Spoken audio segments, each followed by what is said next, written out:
Hello, friends and neighbors. This is DJ's Album Share, and I'm your host, DJ Roller. This week, I'm joined by my friend Max.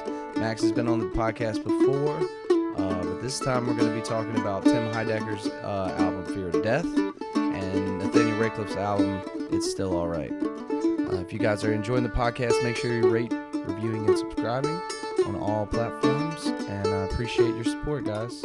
Thanks. Enjoy the episode. This podcast is brought to you by Carolina Sea Salts. Specializing in smoked sea salts, their products can be found at Etsy. Just search Carolina Sea Salts, look for the smoked sea salts, and tell them DJ sent you. Thanks, guys. What's up, Max? Welcome back to the podcast, What's dude. going on, DJ? The new podcast room, the orange room. It's beautiful. I love it. Sweet, man. I'm glad you like it, because we're going to be here for about an hour. First and foremost, I love it when people share stuff with me that's like so like left field, or at least from my perspective, it's so left field, because I didn't know that Tim Heidecker was a musician too. Right. I know him from his comedy duo Tim and Eric. So my number one question, straight off the bat, let's get right to it. How did you find out he was a musician, or how did you get there? Because I know there's always rabbit holes and we go down them, but I'm just so curious right now, like how did you figure him out as a musician? So I was obsessed with Vic Berger's video editing. He did like some of the funny like Donald Trump edits. Okay. And they were on YouTube. And that's how I got into the Tim and Eric universe, Tim Heidecker universe, I should say. And basically I started listening to his podcast, Office Hours, which is great. And then my friend was like, check out the song. Oh, actually, no, it came on my Discover Weekly on Spotify. Nice. Yeah. And then my friend Liam, who's really into Tim Heidecker, was like, shout out Liam. Oh, yeah, dude. He was like, yeah, he's been making music for like decades. That's insane. And so there's a bunch of albums. And so I listened to that album front to back and was blown away. You're talking about Fear of Death? Fear of Death. Yeah, and that's the album that you picked for the episode. Fear of Death, yes. Released in 2020. Yes. Yeah. So it's my top album of 2020. Not only yours, it's a lot of people. By far, yeah. It's been critically acclaimed pretty well, and it's so wild. Yeah. So then I went back and listened to his other stuff, and I think this is like the pinnacle of his work. I think this is. I think he put a lot of hard work into this one, and it's very evident. Yeah, man. What the crazy part about him is that I guess he's also a writer for comedy, and he's a writer in general, right? Yes. But there's something about great songwriters, at least for me, in my perspective, that make you. They use like something that's catchy or a nice harmony or nice melodies and stuff, but they talk about like really serious shit. So like my favorite song off the album is like Fear of Death. The Fear of Death is keeping me alive, but it's so catchy and like it's one of my favorite songs off the entire album. The name of the album. Yeah. The name track of the album. And it's just like, to me, my favorite songwriters throughout my life have always been ones who can write a catchy song, really like enjoyable song, but it's also about something really, really serious at the same time. Absolutely. And it sort of makes it timeless too, It does, yeah. It never gets old. It's always going to relate to someone somewhere somehow. It blew me away, man, to be honest with you. Listening to it, I was just like, how it's so like, I knew it would. You expect that from like a top of the line songwriter. You don't expect that from like a comedian. Yeah. So basically, not saying he's not both, but like he really doubled down on what he's good at in writing, and I was just blown away. There was a whole team behind it. So basically, Ways Blood, who is I think her real name is Natalie something, but she goes by Ways Blood. That's her artist name. Mm-hmm. He ran into her somewhere at a party or something, and he said, hey, I've got some songs, would you be interested in, singing with me? And they, did a couple sessions together, and like, it just turned into this huge thing. She invited friends in. He had, studio really musicians come in. It's smart of him being the songwriter with, not saying that his voice is bad or anything, right? But he knew enough to bring in a really great vocalist to kind of cover up his, like, where he wasn't exactly the best singer. Yeah. Like, he can hold a tune and he can sing very well, but there's times where he's not doing the perfect pitch thing. Right. So he brought in someone who's like a really excellent singer, and she's like singing harmony with him the entire time. You don't really notice if his voice is good or as bad because you can hear her the entire time just singing. It's really, really interesting when listening back to it, I was just like, damn, man, he puts the... Not only is he, who produced this album? I didn't. So that's a good question. I'm not sure. I do know. Was he a part of the production team? It was recorded in L.A., but Space Bomb Records out of Richmond released it, which blew my mind also. Nice. Shout out, dude. Yeah, Space Bomb. What's up? What's up? Hell yeah. I mean, to me, like, just having the idea of how he layered everything, how he produced everything, how everything came out on the other end was just amazing to me because it seemed like the right instrument was in the right place at the right time. Absolutely. Every time. Like, the steel guitars are in the right place, and like... Some of the music didn't really feel like steel guitar music. You know, it didn't feel like country-ish. It just happened to have a steel guitar in the background. A couple of the first tracks where he starts off with the steel guitar, I'm just like, damn, man, it's so innovative when someone takes an already existing instrument and an already existing genre and is like, all right, we're going to use that for this. Right. It's not necessarily whatever. Totally. So, yeah, you said your favorite song was Fear of Death. Yeah. Initially, I have two favorites on this one. Initially, my favorite song was Property. Oh, my gosh. So, I mean, it starts off with this huge crescendo of sound, and then... You know, it's sort of like he makes it funny, but it's also serious. Like he's kind of joking on capitalism. You know, like he's talking about you know, are there going to be cemeteries 100 years from now?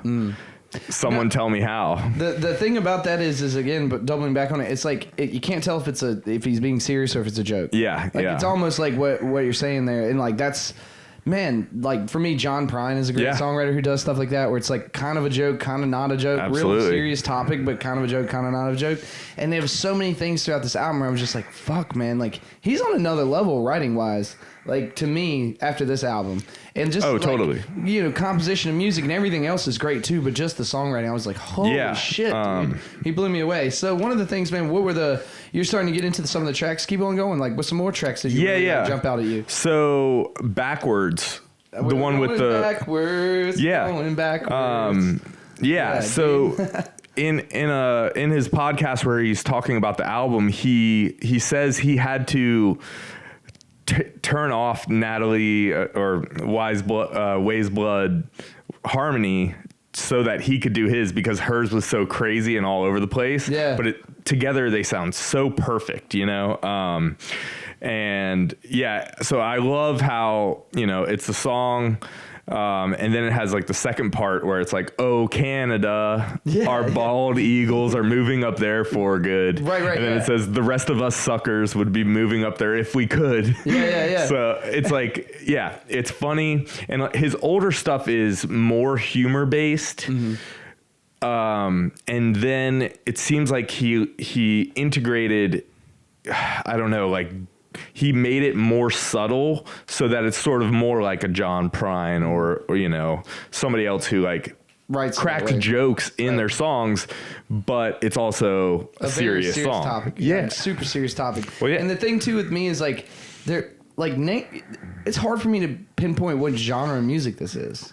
Like, you know what I mean? Like, I guess like folk, kind of Americana, but like that's a big but genre. Rock also. Yeah, it has some like super classic rock, like almost like not necessarily like southern rock, but like classic Tom rock, Petty, like English rock, almost like English rock, Beatles rock type stuff. And then they do Let It Be. Exactly so where he's a huge Beach Boys fan, a huge Beatles fan, huge Bob Dylan fan. Wow. Okay. And you can really tell. Yeah, that makes through total his sense, man. Just from the influences of how the music is laid out. Yeah. Where there's like tons of like things going on layered wise as far as like, you know, there's organs and synths, and then, you know, a little bit of lead guitar and a couple of like, in the one where Fear of Death, it has a pretty high little guitar solo. What's crazy about that guitar solo too, it reminds me of like Keith Richards type of guitar solo where he's like using a lot of space. He's using a lot of like silence where he's not really playing, but he is playing. Like those things are very like Rolling Stones-esque to me. Totally. Where you're really just, like I said, British pop, British rock, whatever. Like that's, man, it's amazing to me how someone can just like take a little piece of this, a little piece of that, and like, all right, we're gonna mix all this up and make it come out and sound cool. And you're kind of taking a chance at the end of the day because you don't really like, you think in your head it's gonna sound great together, but until you like get it all together, it's kind of hard to say what, you know. So it blows my mind because I you know, we both make music. On the other side of it, for someone to have the forethought to just be like, all right, we're gonna put steel guitar here, and we're gonna have this guy play this guitar lick, and then we're gonna have piano over here, and we're gonna have synth, we're gonna have organ. Totally. It's a lot, man. It takes a lot of production thought, like, to get to that point. It does. So I'm always in awe when I hear something that, like, tonally is like super catchy melody wise. Also, really well written songs. Yeah. Also, like, I think you were saying, we were texting about this a while before we did the episode, and you know, they're all studio musicians that basically he brought in, and so the guys just are doing, you know. They're being told, hey, we're playing here, we're doing this, and they're just pulling it off. It's crazy. Yeah, and I'm sure that it wasn't just Tim that did the arranging and stuff like that. I'm sure he allowed input from a lot of people, because if you go back, you can go back and listen to the demos that it's just him and the acoustic guitar. Really? And if you listen to like his bass idea to what it turned into, it's incredible. I mean, the songs are good to begin with, but then it just, he took it up, you know. That's the one thing about playing music so much. I think that we all can agree is that, like, you always get better when you play with good musicians. For sure. Or musicians that are better than you. So, I mean, there's no way he didn't, like, take input from the people that he brought in. Like, you know what I mean? Yeah. So I'm curious, man, like, what are some of the ways this album had influenced you throughout listening to it? Just because, like, the song tracks, man, we could go through them, and I definitely want to, you know? So I love the way the album flows. I love the beginning, which they actually recorded afterwards.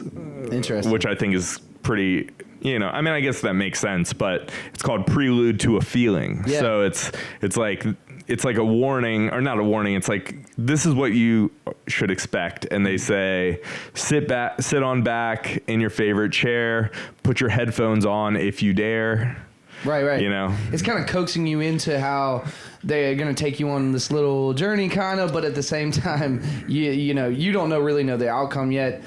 They do, in that it's not the most. The songs and the melodies and stuff seem happy, but the lyrics aren't necessarily happy, right? Yeah. So it's like, all right, put your headphones on if you dare. Here we go. It's like I liken to, like, really. When you just accept that I'm going to listen to a whole album, right? It's almost like riding a roller coaster. You're like, all right, we're going through the loop-de-loop. We're doing this. And then you get off and you're like, damn, that was an experience. Yeah. It's a feeling. Exactly, a feeling. And sometimes, like, you can not like parts of it, and then it'll bring you back and you'll like the next part. So it's really, really interesting when these musicians kind of like play with your psyche a little bit, I guess. You know, totally. Here we go. We're about to go on this trip. Yeah, no, totally. I love it, dude. So what is your opinion of the Beatles cover? Because I didn't necessarily not like it, but having the balls to play Let It Be and then change up the timing on it and change it just slightly to where it's like, if you know, nobody's not heard the Beatles song, right? But if you had not listened to it that many times, you wouldn't recognize it just because of the way he laid out the song. So I'm curious to see how you thought about that. I thought he pulled it off pretty well. I thought so too. I think they would have. I don't think they would have put it on there. If, my favorite thing my dad used to tell me is, like, if you got to do a cover, you do it one of two ways. Either you do it exactly like them, or you do it completely different. Yep. So it's like, well, shit, like, he did it somewhat like them, but different enough to where you could just, if you didn't know, you wouldn't know that was somebody else's song. Right, you could think it was his song. Yeah. So I'm just curious, man. It's always interesting when people choose to cover, like, the Beatles or shit that's like the big, you know, the top name absolutely people. But, you know, they're just like the same as anybody else, and, you know.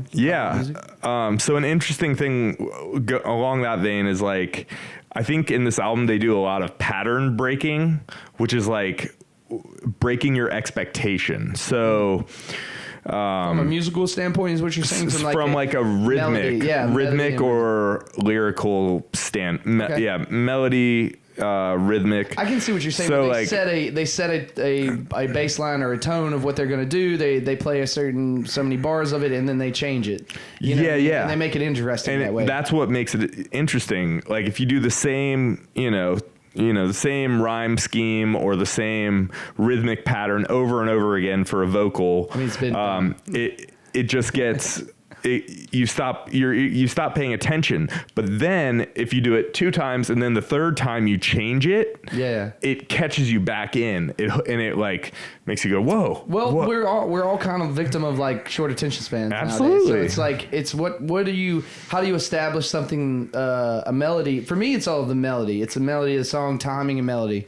And then how do you change that? Not enough to where it throws people off, but enough to keep their attention for a long time. I mean, because we're dealing with, nowadays, either you're a 3-hour podcast listener or an hour podcast listener, or you're a 2-minute listener, Yeah. So, there's some stuff about this album that just sheerly blew me away. And it was really and truly like the Property song, Fear of Death, and Nothing. That Nothing song. Dude. Oh man, it's how beautiful. It's like starts off to me, like you were saying, it starts off as like, oh, I know how this song is gonna go, and then by the end of it, it breaks into like a piano like ballad. Yeah. You're just like, whoa, this is so. I love. I guess that's doubles down on your point too, where it's just like they built expectations up, and then they took you on this journey where it ends up somewhere else.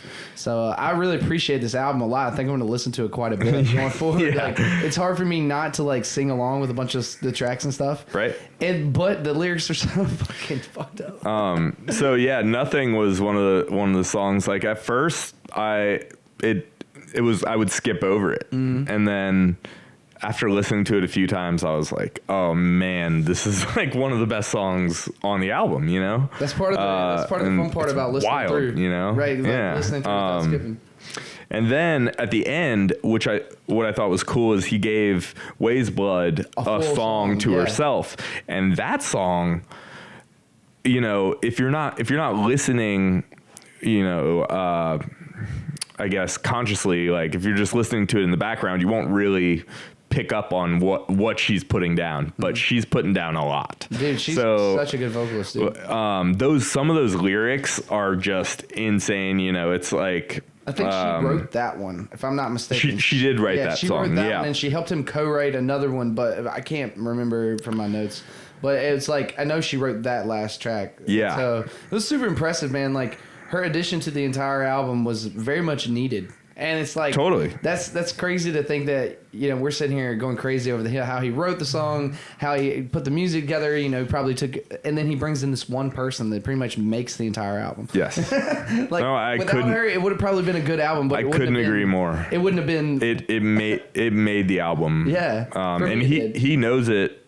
He readily admits it. Yeah. And I think, it's a beautiful part of collaboration, man. Yeah, it's totally. Really what it is. I think this year ahead, I think there will be a lot more of that, considering what we've been through this past year with COVID. It's like, I think we're starting to see these crazy collaborations that we never thought would happen just because people are so excited to get back out and play, record, whatever. Right. And there's a couple things going on in town that are hot too. Yeah. What's amazing to me is that like I think that before everybody was so caught up with everything in the rat race that was going on that they wanted to do these like collaborations, but it just never like manifested. Right. To whereas now I think that people are like, oh shit, we have time to do the things that. Also too, when you go, or at least for me, this past year's made me realize kind of like what I wanted to do musically, like what direction do you want to go? So there's probably a lot of that going on too, where people are like, oh, I was playing for this, but I really want to do this other thing. Yeah, and it could just be cut off at any time like it was. So now is the time to do it. Yeah. So and I think that what's really cool is that both the albums that we picked, the album that I picked, Nathaniel Rateliff, and It's Still All Right. The thing that not only are they both like great songwriters, I'm confident in saying that. Absolutely. We're dealing with some of this, not necessarily with the divorce and stuff, but with the death idea. They were dealing with the same themes. Yes. But they done dealt in with different it ways. completely different. I couldn't agree more. Yeah, and it was kind of a I got lucky. Not lucky. I looked really hard, man. I don't think you were trying to like trip me up, but I think you were trying to send me a great album. But you tripped me up because I'm like, who else? Right. Who the fuck else? Who else are you gonna find that's like a comedian that's a very successful comedian that also turns over and is like a very successful songwriter? It's not gonna happen, right? Yeah. So to me, I just had to go out and I had to find an album that was by a good songwriter from the same time period, and then it just so happened the one that I found Weird Al. I know, right? The one that I like really connected with was this album, and it's a little darker and it's a little like it's a little more caught up in his feelings and stuff. And you're also dealing with Nathaniel like, you know, not doing this with his. I mean, I think they still helped him record on the album, but his band isn't a part of the name of the album. Yes, which they're going to tour again this year anyway. So I don't think there was any love lost. But from what I was reading with the article that you sent me, which was a great article, that Rolling Stones article, it was more about Nathaniel was like, these songs couldn't be the Night Sweats because like the Night Sweats have this, the Nathaniel Rateliff and the Night Sweats have this feel where it's like kind of Alabama Shakes, kind of like Leon Bridges, kind of like horn section stuff, you know. Yeah, they had the same type of feel as that, and this entire album was not that. Exactly. And so I think that like I can kind of agree that these songs just were not for the full band. I agree with that as well. And so like it takes a lot of guts to be like, all right, guys, like, and he says it in the interview. He's like, I'm not the best communicator, but you know, hopefully these guys aren't pissed off at me. But I needed to record these songs for myself. You know? Yeah, and I can't even imagine. You know, after what he went through, like, you know, the divorce and the death of a close friend. There's also his producer has helped him musically a lot, I think. So Richard Swift he's huge. He was huge in the music industry. Like played with the Shins, had his own solo stuff, and I guess he was also a producer, engineer, and so what I found interesting about the album was,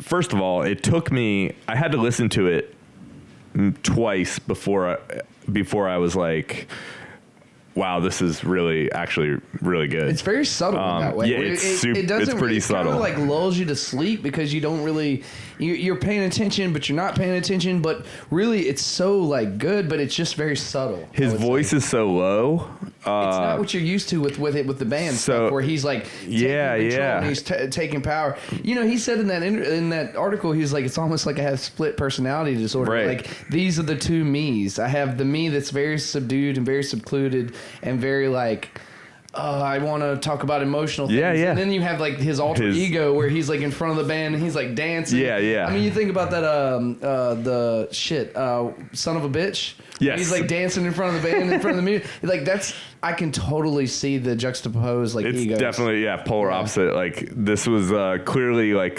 feelings, like what he was feeling inside, you know, that he needed to get out. And so I went back and listened and read the lyrics because I sort of had trouble hearing all of the lyrics clearly. The way his vocals are on tracks, and it's just like ambiguous. Once I read them, of course I heard them, and now I'll hear them forever. Yeah. But it's like I find that this podcast has changed that for me. I've had to do a lot of that where I have to read the lyrics along if you want to get the full meaning, because the way I say things is completely different from the way other people say things. So just dialect in general. What was interesting is some of the songs are clearly about just like his divorce or something like that. And then some are clearly about the death of Richard. But most of them are, you can't tell. Yeah, it's super vague. Which one he's talking about, or he'll kind of mix in little parts from both, like it's up to us to interpret it that way. Exactly. That's what the beautiful part about songwriting is. Andrew said this a couple weeks ago. It's like a Rorschach test or whatever you call it. Where it's Rorschach. It's the ink blot, and like it's like, what do you see when you read, or what do you hear? What do you think about when you hear these lyrics? Yeah, let me see if I have the exact lyric.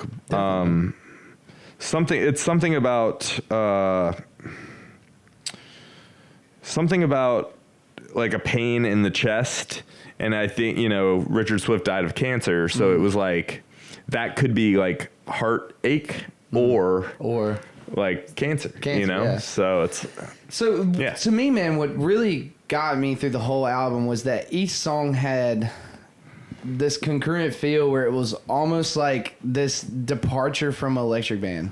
Right. It was almost like this Dylan-esque thing where he's like, I'm not doing electric. Yeah. This one, I'm doing acoustic because and so like, not saying that has anything to do with but to me as a listener, I'm just sitting there going like, oh, this is almost like Dylan going acoustic or the opposite. Yeah, exactly. This is almost like a flip flop, like total difference. And the All or Nothing song, like the way he starts that with the finger picking the guitar, man, it really just gave me this like feel like almost like I was in a dream or something, like some type of dreamy, like it wasn't real, like a superficial feeling almost. Yeah. And a lot of the stuff he did where you're like listening to it and you're like, it's something I couldn't put my finger on with a lot of stuff. So that was what really initially drew me to the album, was that it was just the mystique of it. Yeah. Like every song is a little different. And you're like, what is this? This is a little whatever. And then that's what draws you back to listen to the second time. Right. And for me, the third and fourth time, they really understand the lyrics and stuff. And I mean, what's crazy is that, again, you get caught up into him with the Night Sweats and him doing like the ego boosting, all this other stuff, and then this is like his vulnerable side, and you're like, oh, wait, this is a side of you I didn't know existed at all. Just for justification, again, though, like I said, like the only thing that I could tie was the theme. The two themes were very similar, talking about death, talking about times wasted. But just how they dealt with it differently is just amazing. And that's so cool because as someone who wants to be a songwriter, you kind of have to pick. You can pick. Yeah, exactly. Yeah. You kind of have to, these are your two options. This is how you deal with it. You either make a joke out of it or you take it seriously. Yeah. And that's something that like we can all kind of like relate to, I feel like. And I think the difference here sort of is like Tim Heidecker's talking about the idea of death rather than experiencing it. Right. That makes total sense. Now you say that. So it's kind of like Tim is able to like kind of make these upbeat songs about death and stuff like that. These kind of darker stuff. Right off personal experience. Yeah. And then this was clearly like something that he had to get out that he felt personally. And I think they're both equally important, you know. Definitely, 100%. I don't know if you read all the way through that Rolling Stones article. I'm sure you did, but they recorded this in his office. Oh, and Robert Swift is the name, right? Yeah, Robert Swift. Richard Swift. Yeah. Sorry, Richard Swift. Yeah, sorry, I was drawing a blank there. I should have wrote that down. They recorded this in his house, in his studio room, so it was like his instruments. Wow. It was like I didn't. Towards the end of the article, they were talking about like what the most thing that like how Nathaniel got so vulnerable at some parts and like talked about and was comfortable doing some of the songs that were about Richard specifically was that they were in his room and like using his instruments and stuff where it was just that's really deep, dude. Like that's so deep. Yeah. It's so crazy, but I mean, what better of an homage than be like, I'm gonna record something in your place, dude, and with your guitars and your piano and your stuff. That's a wild moment, and that to me really doubled down on the feeling of how close he was to the guy. For sure. You know what I mean? Like, it's one thing to write about somebody and sing about it, but then you choose to like, I'm gonna spend money and I'm gonna go record it with his shit as it. That's another level, dude. Yeah. No, totally. Another level, man. My favorite song was... beat me to it. Sorry. No, you're good. Go. Yeah. You segue for me. I was going to segue. I think, so on the first listen, my favorite song was You Need Me. And I thought it was, I don't know, it sort of was a little more lively than the other songs, so it kind of stood out at first to me. Mm-hmm. But basically, he changes the lyrics from like, do you need me, or are you saying you need me, or are you saying fuck you? Yeah. And yeah. And so some of these things are like, so very personal about how you interpret songs and stuff. And one of the ones that like jumped out to me was "Kissing Our Friends," and that's clearly about his divorce, right? Yes. But it's like they say, "Wintertime is coming. It sure hurts my hands. I ran the water for your bath, but you never came in. If you and I get too lonely, we'll start kissing all our friends. Yep. If you and I get too lonely, remember we both still care." And so it was a moment where it was just like, you know, breaking up with the whatever the fuck's going on with it. I don't feel like it's never malicious a lot of times. Sometimes it is, obviously, but like especially when it's somebody who's like famous and like doing stuff, it's like you just get busy. Yeah, you know what I mean? yeah. And I feel like that because a lot of times people write about that, where it's just like, I didn't mean for things to get away, and that's how I felt with that one, where it was just like, it wasn't a malicious thing. It was just like, I'm lonely. Whatever. You're lonely. Right, whatever. right. You know what I mean? Like, and so it kind of makes you feel sorry for the guy for like whatever is going on. And I think he, Totally. I think he accurately depicted how he was feeling during those times for me through a bunch of these songs, man. Where it's just like, fuck, man, I feel sorry for you. Totally. I mean, that's the point. But like, just being able to accurately write about that is very, very vulnerable. It's very, very hard to do. Yes. And it's something that I can't do. So it's Yeah. like, it was something I was like, shit, I can appreciate that. I can relate to that. I can also like sit here and feel sorry for you for a minute. Yeah. And from reading the lyrics, I got a lot of impressions that, I guess his wife had done something to kind of cause this divorce or something. 'Cause he says,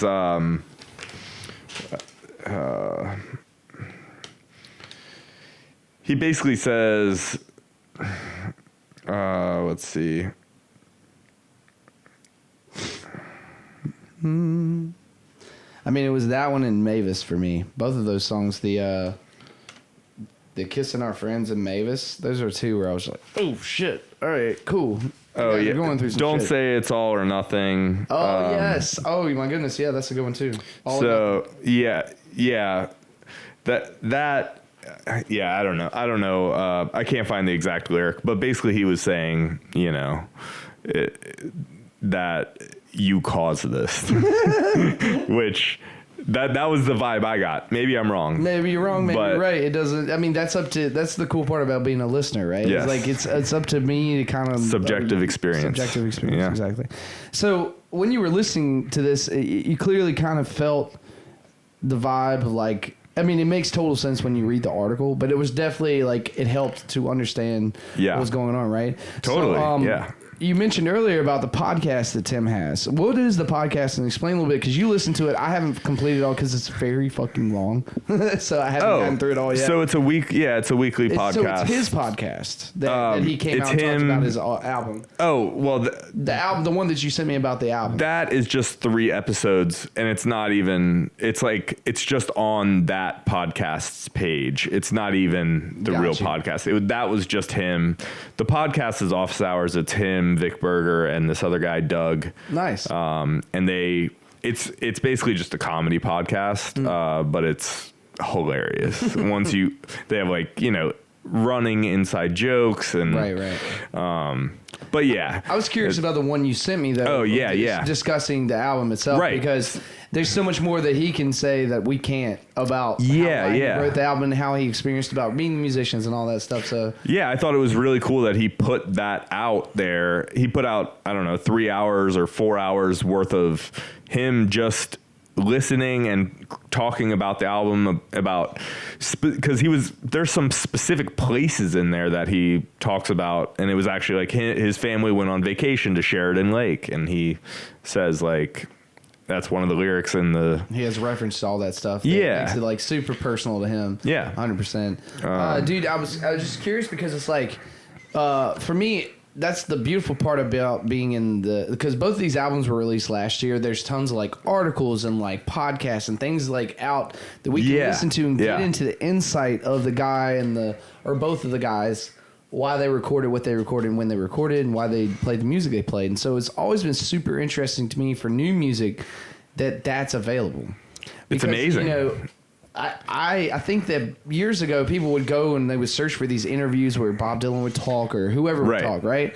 And then you listen to people talk and you get like 2 minutes of like just the insight into their head. Yeah. And then the fact that we have like 4 hours available, Yeah. 3 hours available, whatever it is, of like him talking about how he wrote the album, how he produced the album is mind blowing, dude. To me, Yeah, I think it could be viewed as good or bad. I mean, because there's something to it be. could break the fifth wall. Yeah, and all of a sudden you're just like, it's not interesting to me. There's anymore, something to but- be said for like the mystery of it and like wondering how they came up with these ideas and whatnot. No, I'm a nerd but about it, dude. if you really love the album, I want to know everything about it. Yeah, me too. And I think that's kind of where this show kind of spawns from. Is like that's why I love having you on. Is because I feel like you're my equal on this thing of like we both nerd out about music. Right, dude. right. We're just like and it's 2 hours later we're just still talking about like one thing, or we've gone down a rabbit hole to something else. Yep. So like every time we get together, it's the same way. So it's amazing to me that there's things out there. If you want to nerd out, if you want to go and nerd out, absolutely, you can go and do that. Yes, and, but you don't have to. You don't have to, right? Yeah. So that's the beautiful part about being around nowadays. One quick thing before we wrap this up. Yeah. What are some of the things through both of the albums that really you want to listen to again, or why do you want to listen to them again? I don't know how to phrase this question, but what makes you go back to music that you've already listened to, you've already experienced, you've already had what makes you come back to it? Because that's something that I'm trying to figure out how to articulate, and I haven't. Yeah. So I think some of these songs make me feel a certain way, and a good way or a bad way, and it's like I know if I'm in the mood to listen to Backwards, if I'm just like kind of fed up with America, it's like I'll listen to Oh Canada, the Bald Eagles, and like, so there's that, but there's also the fact that it's a timeless theme of death, which is going to be around us always, and even more so as we grow older, so it's kind of like you either get older or you don't. So. Yeah. So yeah, exactly. So I think, aside from just liking the music and the harmonies and the songwriting, I think just like the themes are ones that we should all be thinking about. It makes the music timeless. I think that's what you're trying to say. Yes. And the thing for me is that like I'm trying to figure out how to capture that question or how to expand on that question. But really, it's like what makes something timeless. Really, like what makes the song timeless, and that's very much a personal experience thing. Yeah. When you go through life and you experience things, the songs have a little more meaning sometimes, and it makes them better. For me, I will enjoy listening to this album years to come when I get a little bit older and a little bit like, because like the fear of death is keeping me alive. That hook, man. Oh is man. so good and so good. sad at the same time. Yes. And it's just like, not that I'm depressed now, but I have been, you know what I mean? Where it's just like, oh fuck, dude, the fear of death is keeping me alive. I can relate with that so much. Right. And those are things that like, to me, make me want to go back.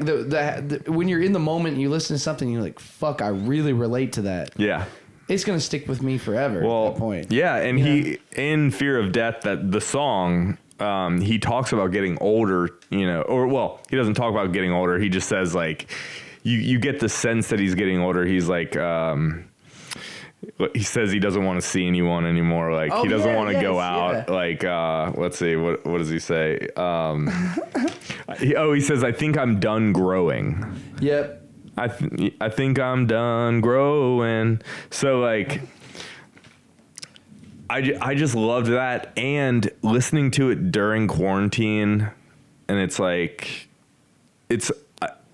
I think that it came out in 2020 is perfect because it made me kind of reassess my life and like what's important. And I think the last year didn't help, but yeah, all of it combined together probably helped you reassess it at the same I'm saying time. last year. No, I'm saying the fact that it came out last year and I listened. Yeah, I got you. Because I was reassessing my life and like whether I want to go out, and I don't need to go out every night anymore like I did when I was 18. Right. So. But see, the thing with me with this song, Nowhere to Run, I'm in Terror, and No One Cares, closed casket at my funeral and no one's there. Is there a future for a killer? I changed my ways, but still, that don't promise me the next day. Like he's just every line, dude. Every line through it is just the next one. It's just so thought provoking. Yeah, it's hard for me to comprehend without reading the lyrics along with him. Right, where you're just like you're listening to him sing and you're like, oh, this is catchy, man. This is great. I love this. And then all of a sudden you're like, really, you read them and you're like, what the fuck, man? Like I was like grooving to it. Like yeah. I don't know, man. I love this shit. So to me, dude, this was one of the best albums I've had on the podcast so far. So thank you for having that on. Yeah, thanks for. I'm so happy you enjoyed it because I wasn't sure I waited to tell you. I wanted to wait longer to tell you that it was Tim Heidecker, the comedian from Tim and Eric, because I was worried you wouldn't take it seriously and you might not even like listen to the whole thing or something, you know. And then God.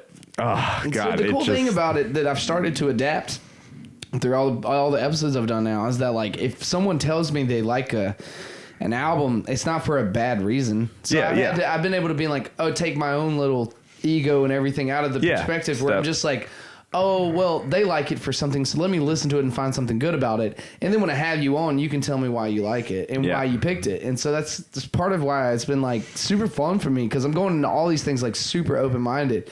Yeah. And then when you run across an album that you generally actually like, you're just like, fuck, man, I did not expect at all for this to be something I I generally love Fear of Death, dude.